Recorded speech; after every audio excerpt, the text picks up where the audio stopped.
Are we good? Sound, we good? Ryan, let's get that fog in here. Let's do it. If Ryan Radcliffe is here. They said inappropriate. Yeah, inappropriate. No, like A-N-O. Oh, and inappropriate. Inappropriate? Opposed to inappropriate. Tell us a story, no filter. Good start.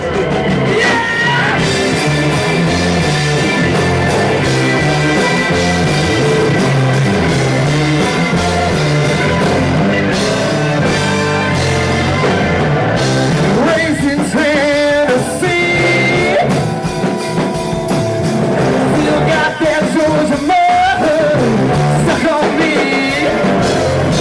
Whiskey flows just like the Mississippi. Still got the taste of you, girl, stuck on my lips. Show up the time they tell us to show up, and no one's there for like an hour, and we're all loaded in. They're like, yeah, the sound guy's not there. And this guy shows up in sweatpants and no t-shirt on. They were like maroon sweatpants. Like Yeah. They're like rip-offs. And it just seems like he did not care about anyone's anything. No. And the first thing he does is not like come greet us and say, hey, what's up? He goes to the bar and gets his free drink for the night. And then he starts mixing us, and everything is just awful. It's ridiculously awful. Like, we have no monitors. I think Steve ends up playing keys without being able to hear himself because he does everything through his laptop. So if he doesn't get anything in his monitor, he's basically just like stabbing at buttons without whatever. knowing what's there. I know what I'm playing, you know. But And it's nice to hear.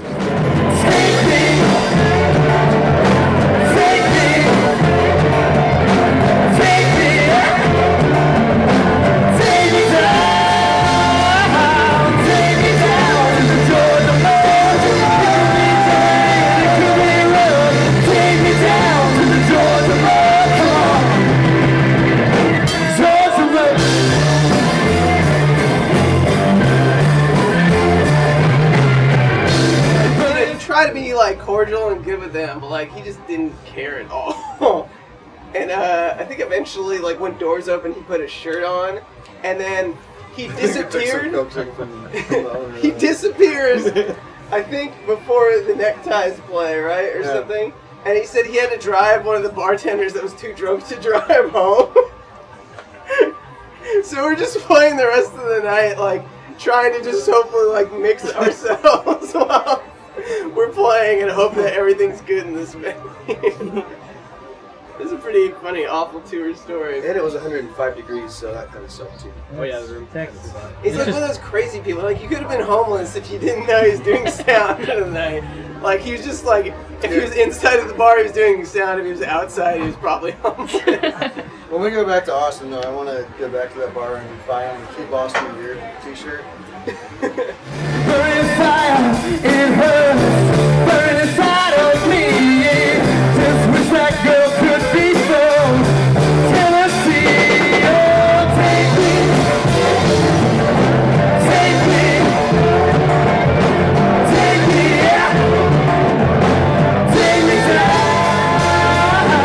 Take me down to the Georgia border. It could be rough. Take me down to the Georgia border. Take me down to the Georgia border. It could be rough. Take me down to the Georgia border. Come on, Georgia border.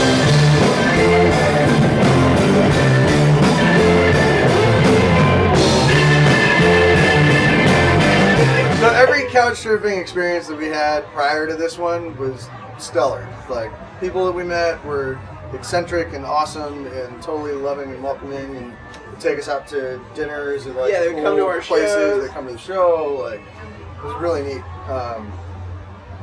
And then we went to Amarillo.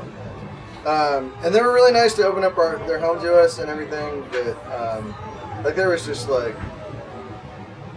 you turn on the light in the bathroom and there's just like insects crawling all over everything. There was like blood on the toilet, flies, like dirt on the floor, and like roaches, and all this stuff, and we were sleeping mainly on like hardwood floors. I slept in the van that night because I didn't want to sleep in this house.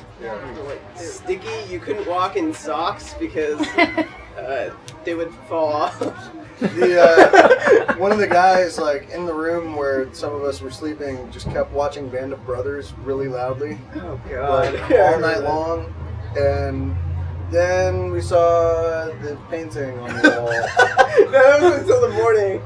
Okay, There's the first was the calendar that like set it off, and none of us thought anything of it. He had a calendar of a bunch of dudes in like like fireman hats with like 6-packs, and we just thought like, Cool, oh, it's like like- hilarious, like someone got him that as a joke or something. we love the fire department. They save us. And we woke up the next morning.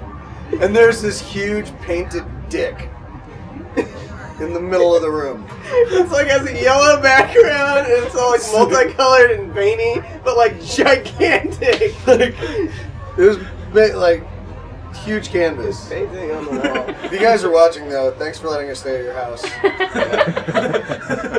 That's the only negative feedback we gave him.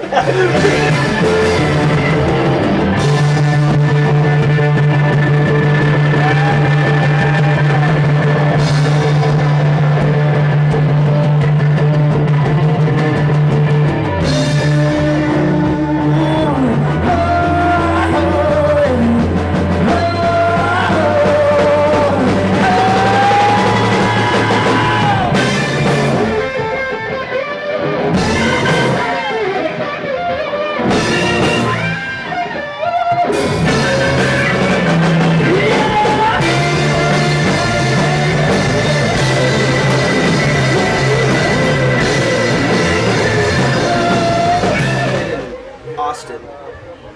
Well, we played in San Antonio, and then we drove back to Austin that night. And Steve was like, "Man, I don't feel good." So we're like, "Get over yourself."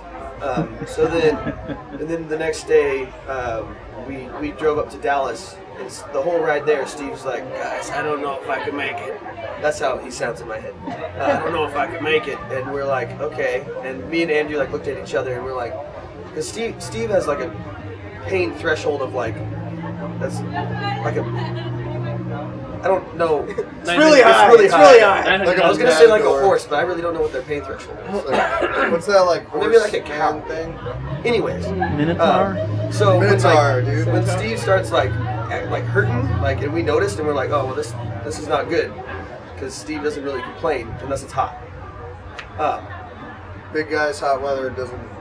And so we get to Dallas and we find a coffee shop, and we're still holding out. And Steve's like, let's see what happens. And then we get to the coffee shop and Steve's like walking. He's like, oh guys, and like we're like, oh well, that's. It was like 6 blocks away from. We parked at the venue. It was 3 blocks. It felt like eternity of a walk. I got like halfway. It maybe took me like half hour to walk 3 blocks.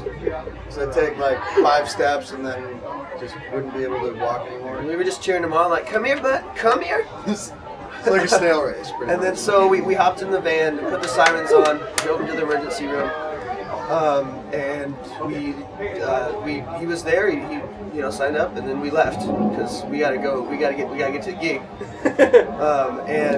So we went back to the gig and loaded all of our stuff in. And our friends, they're a band called the Neckties. They're from Dallas area, and they're actually from Denton, but it's close to Dallas. And they are the nicest people in the world. And so a couple of the parents of the band member were taking care of Steve because we were at the show. So we got word that he went into the hospital and he has to get his penis removed, and we were at the show and we're like, well, we got to play, but he's gonna be there in our hearts. So anyways, we played the show. It was awesome. We had a great time, and then we went to the hospital after the show to see him, and we were trying to figure out where to go, and we walked to one side and this nurse comes out and she's like, you guys the band? And we're like, we are a band, but this is Dallas. I mean, this is a huge city, right? Dallas is pretty big. And she's like, I just helped your friend out. He's in room, 349. And so we walk into the elevator, and then this guy, there's a doctor in there, and he's like, "You guys are the band, huh?" We're like, "How does everyone in this huge hospital know who we are?" And so apparently Steve met everybody in the hospital, and everyone knew Robert John the Reckless by the time we left. So then that night we had to drive to Lubbock. Is that where we went? We had to drive to Lubbock, Texas. Oklahoma City. Oklahoma City that night. And we had to leave Steve there, so he was there for 6 days, and we had to finish out the tour without him, which was sad.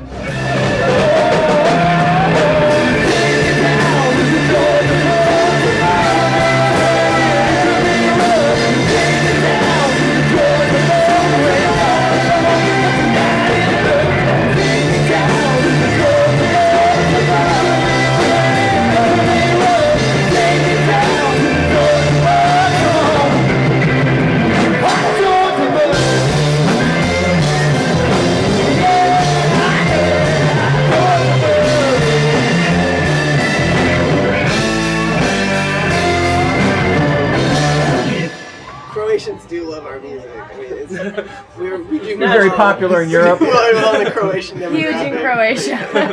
Croatia.